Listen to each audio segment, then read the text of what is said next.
ഇന്ന് നമുക്ക് ഈസി ആയിട്ട് ഒരു മുട്ട റോസ്റ്റ് ഉണ്ടാക്കി ഞാൻ കാണിക്കാം. അതിന് വേണ്ടിയിട്ട് നമുക്ക് 2 വലിയ സവോള ഞാൻ ചെറുതായിട്ട് അരിഞ്ഞിട്ടുണ്ട്, 1 തക്കാളി ചെറുതായിട്ട് അരിഞ്ഞു, 1 വലിയ സ്പൂൺ മുളക് പൊടി, ചെറിയ സ്പൂൺ മഞ്ഞൾപ്പൊടി, 1 സ്പൂൺ ഇഞ്ചിയും വെളുത്തുള്ളിയും ചതച്ചത്, 1 ചെറിയ സ്പൂൺ ഗരം മസാല. പാൻ ചൂടായിട്ടുണ്ട്. ഞാൻ അതിനകത്ത് 2 സ്പൂൺ എണ്ണ ഒഴിച്ച് കടുക് പൊട്ടി നമ്മൾ ഇഞ്ചിയും വെളുത്തുള്ളി പേസ്റ്റ് ചേർക്കുവാണ്. അരിഞ്ഞു വെച്ചിരിക്കുന്ന നമുക്ക് ഉള്ളി ചേർക്കാം.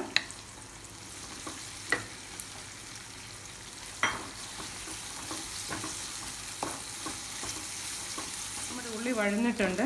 ഇനി ഞാൻ മുളക് പൊടി ചേർക്കുക. മുളക് പൊടിയുടെ കൂട്ടത്തിൽ തന്നെ നമുക്ക് ആ മഞ്ഞൾപ്പൊടിയും കൂടി ചേർക്കാം. അത് പച്ചമണം മാറിയ ഉടനെ നമുക്ക് തക്കാളി ചേർക്കാം. തക്കാളി ഒന്ന് വഴന്ന് നല്ലപോലെ ഒരു മയമാവണം. മുട്ട ഞാനൊന്ന് ചെറുതായിട്ട് വരഞ്ഞിട്ടുണ്ട്, മുട്ടയുടെ അകത്തോട്ട് മസാല കയറാൻ വേണ്ടി. അതിൻ്റെ കൂട്ടത്തിൽ ഞാൻ ഈ പൊടിച്ച് വെച്ചിരിക്കുന്ന ഗരം മസാലയും കൂടി ഒന്ന് തൂളി കൊടുക്കാം.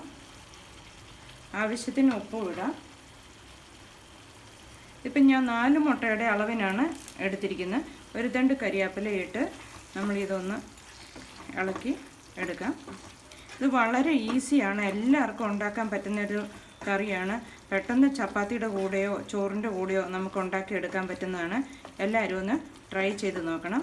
വളരെ ഈസി ആയിട്ടുള്ളൊരു മുട്ട റോസ്റ്റാണിത്.